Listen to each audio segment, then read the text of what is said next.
some casuals a meme was cow. Nothing about saying. Nessa made demonstrate him who say me was cow, be our family who is a scanner. Scanner said, Bill Honor Massey, and I mean, Miss Canman, intimate me a show. One our Brenna Minya, intimate. That's it. I can't Timono store. I am, I said, Cano, apart from seats, not to and to us, me some friend and be a painting me, Miana media or something. Great job, or something.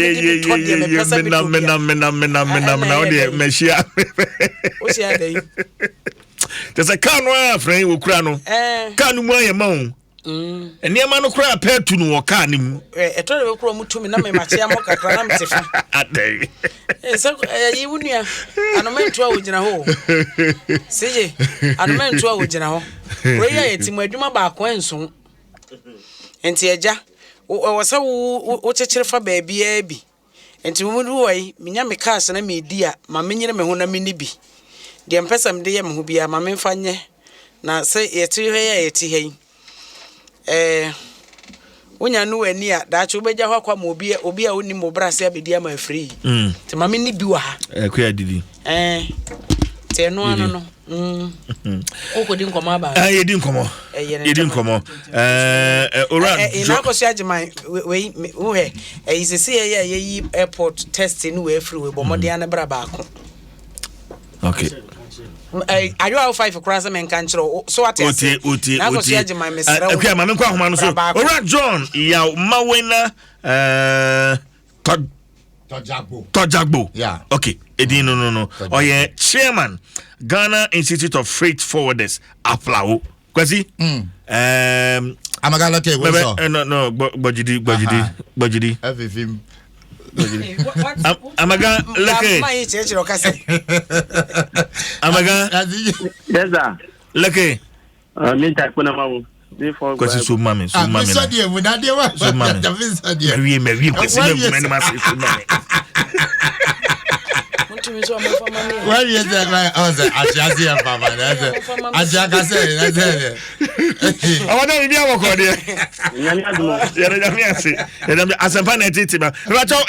Finally, Abdulwahid Makwem, feeling no exercise for you as the chairman of the Ghana Institute. I mean, Freight Forwarders Samoa Flower. Exercise.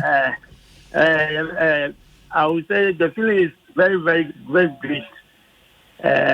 We are very happy that what we were looking for. Nyanyaduma, President Abiyeboda.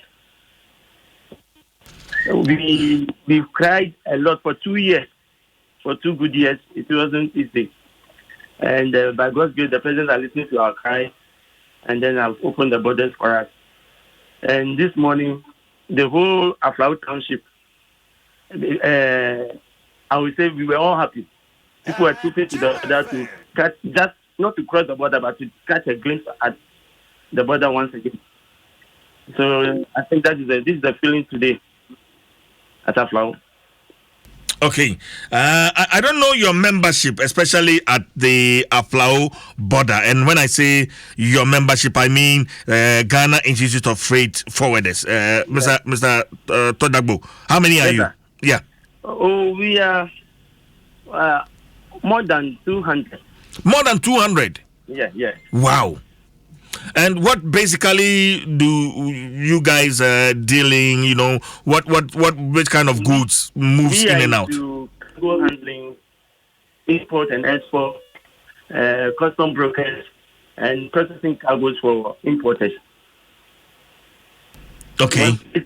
Delivery of cargoes for our importers, goods that are coming from outside country into the country through Aflau, and those are going out of the country through Aflau.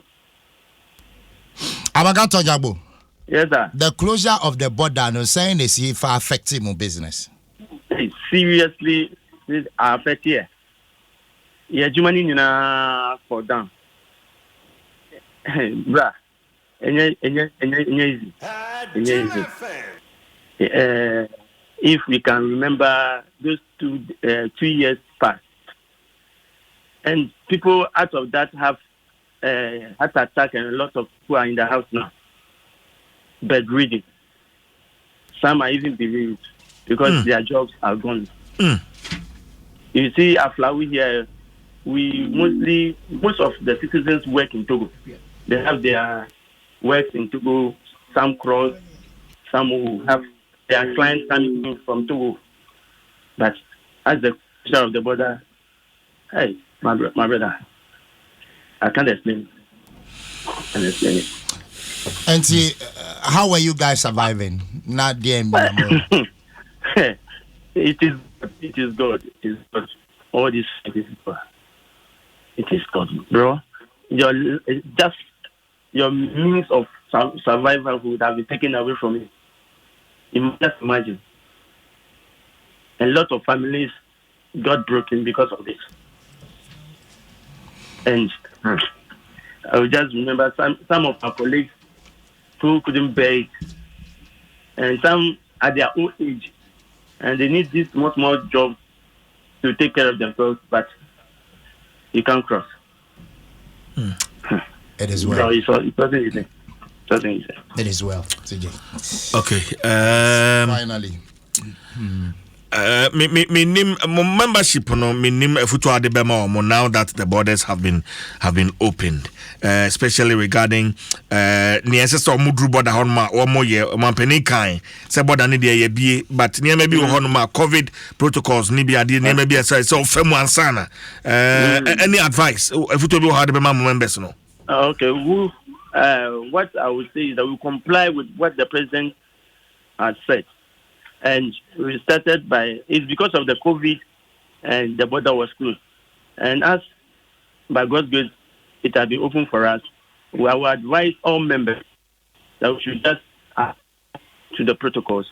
And then we have a peaceful transaction at the border. Thank you.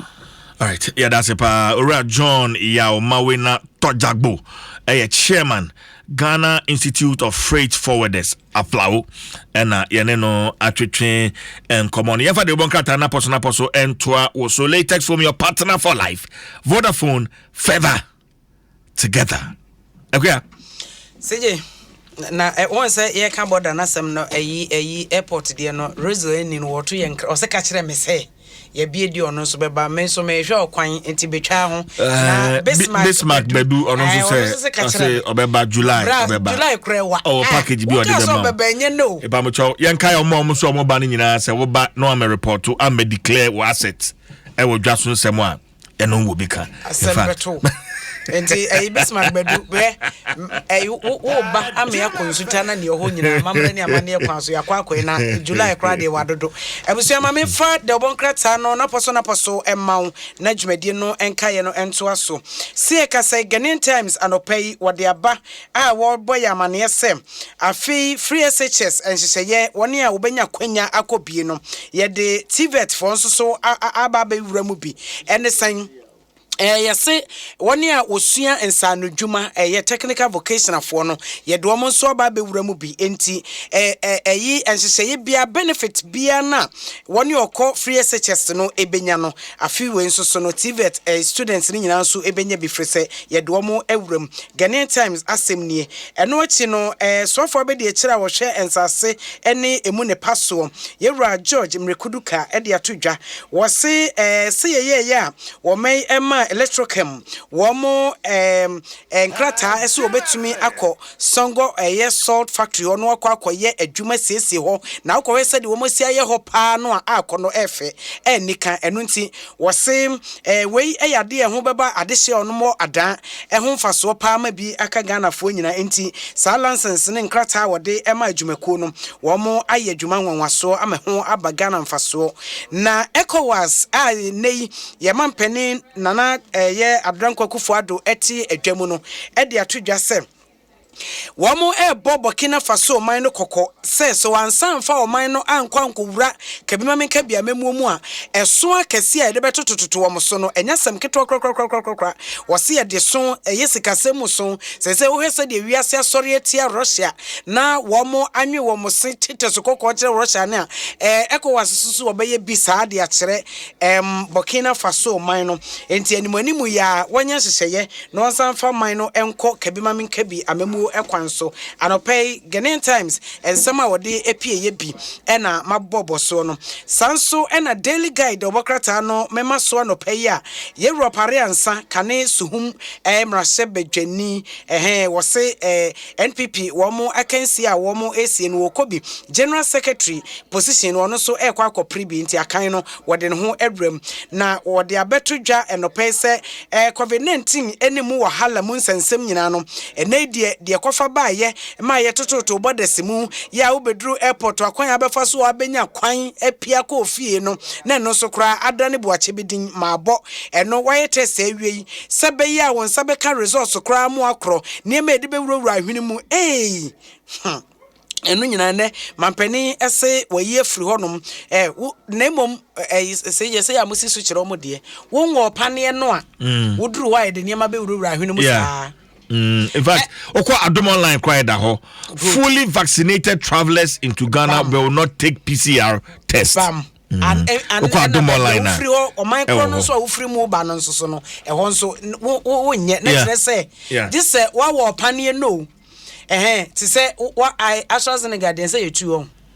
Yeah, AstraZeneca dey na two to uji first dose also koji second one na kan to what say me dey am JJ ni bia Johnson and Johnson and the obewo baako na say Moderna so two ho and ano so ye one and you two and AstraZeneca enso two nti no so uji first dose na say koji second one no kan ho na say we fully vaccinated and sana otumi enya saa kwanya ibi yes aduru ho de be wura ahwenem no mu saa hye no so saa maye enti eno emu asem eno no ena TVET de maboso ededa na NDC amanyoko no ena nano won se mampani ene ne dom no ekọ enhiamudie ewo pediaso lodge baaye no ye rekodi opon kromasofo hwe amanebo nsem so be kan se baabi e ba bedro no oman no ahokere no edoso no asofo ne tititi wo mo akatua asem so ye tititi wo mo fu onsensem ede so no na hwe betretre akomra hye bedwam na NDC force twa kai wo de mo mema pa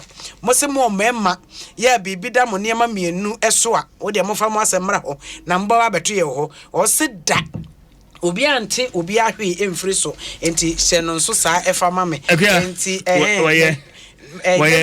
oko Adom online ara hu semo asi Nigeria adai petrol tanker apai mani pension ade ejatom na ni pension ade womo ya kafra na no bito ye ewo apiete oko Adom online enti yete womo Felicia Mensa meni CJ ye wo ha sei ya wo se some na aka no wate se unya ba ne so am report ho a asemato no Felicia Mensa wo se wate enkenka wo ma wo hwen wo Facebook mo ban so am nsa line amfa ye ni so mo mra na makoma na na bi eta